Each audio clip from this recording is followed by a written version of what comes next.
Survey number 2/5లో GP layout ప్లాట్లు అక్రమంగా కబ్జా చేశారని ప్లాట్ల ఓనర్లు నిరసనకు దిగారు. కబ్జాదారులు తమ ప్లాట్స్ దగ్గర వ్యక్తులను కాపలా ఉంచి ఎవరైనా వస్తే సీసీ కెమెరాల ద్వారా భయభ్రాంతులకు గురి చేస్తున్నారని తెలిపారు. పోలీసులకు ఫిర్యాదు చేసినా వారు సహకరించకపోవడమే కాకుండా కబ్జాదారులకు మద్దతుగా వ్యవహరిస్తున్నారని ఆరోపించారు. తమ ప్లాట్లు తమకు దక్కే విధంగా కబ్జాదారుల మీద చర్యలు తీసుకోవాలని బాధితులు ప్రభుత్వాన్ని కోరుతున్నారు.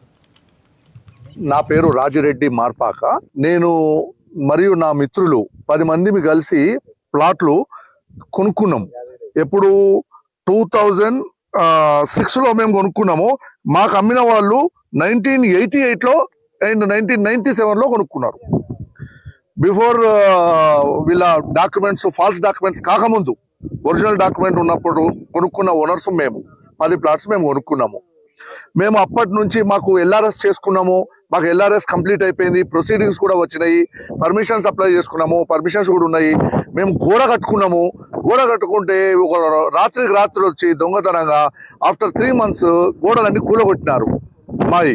మేము దీనికి టోటల్ ఫొటోస్ కూలగొట్టిన తర్వాత కూలగొట్టక ముందు కట్టుకున్నవి అన్ని తీసుకుపోయి పోలీస్ స్టేషన్ ఇన్ఛార్జ్ ఇన్స్పెక్టర్ గారికి అన్ని హ్యాండ్ ఓవర్ చేసినాము.